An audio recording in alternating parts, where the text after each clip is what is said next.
আমিও খুব principally strong, strict, নিজের কনসিয়াস আনকনসিয়াস মাইন্ডে যাতে কোনো ভুল না হয়ে যায়।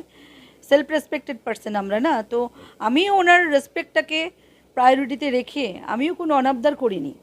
আর জানতাম যে বাইরে দেখা করা লোকে তখন বলবে যে দেখো, কেন উনি ওনার নিজের জায়গাটা ধরে রেখেছেন। হ্যাঁ, বিয়ে হবে করবো, সেটা তো আমরা মনে মনে ভাবছি, চেষ্টা করছি একটা সেই কনক্লুশনে আসার। কেন ওনাকে আমি কন্ট্রোভার্সির মধ্যে নেব? আমি এরকম অনাবদার করিও নি। দিলীপদার যে চরিত্র, চারিত্রিক বৈশিষ্ট্য, তিনি সবাইকে সোজা কথা সোজাভাবে বলেন এবং সোজা ব্যাটে খেলেন। সেই জায়গা থেকে আপনার সঙ্গে চার হাত আজ এক হচ্ছে। কোথাও কি মনে হচ্ছে দিলীপদা একটুখানি ব্যাটিংটা ডিফেন্স করবে, কিংবা এইরকম চালিয়ে যাওয়ার জন্য আপনি কিংবা অনুপ্রাণিত করতে পারেন?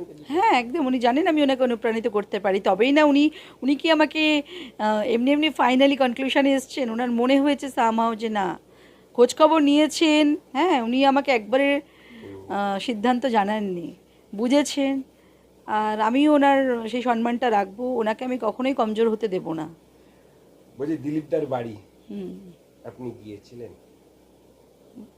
হ্যাঁ, মা ডেকেছিলেন, মায়ের সাথে আলাপ করানোর জন্য যেতে বলেছিলেন, পারমিশন দিয়েছিলেন, মায়ের সাথে কথা হয়।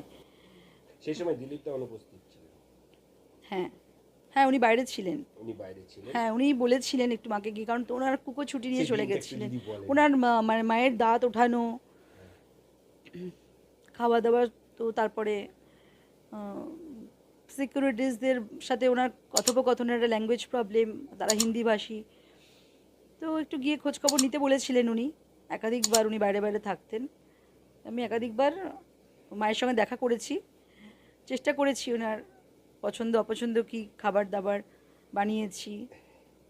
বিবাহের কার্যক্রম, অনুষ্ঠান, চার হাত এক করার অনুষ্ঠান, পুরোহিত আসবেন। কোথা থেকে পুরোহিত আসছেন?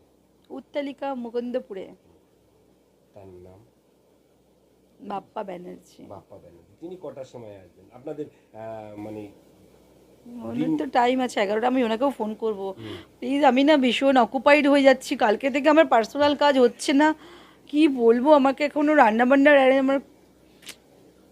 আপনি একজন বাংলার রাজনীতির বহুল চর্চিত নেতার সঙ্গে আপনার দাম্পত্য জীবন শুরু হতে চলেছে। একটু অভিজ্ঞতাটা বেশ শেয়ার করুন। আর কি খেতে ভালোবাসেন দিলীপদার মা কি খেতে ভালোবাসেন, সবই আপনার অবগত, আপনি জানেন। সিম্পল সিম্পল সবজি, অত স্পাইসি নয়। উনি তো চিকেন, মাটন, এগ খান না। ফিশ, ছোটো ফিশ পছন্দ করেন।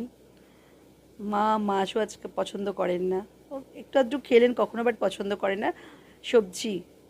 ধন্যবাদ দাদা।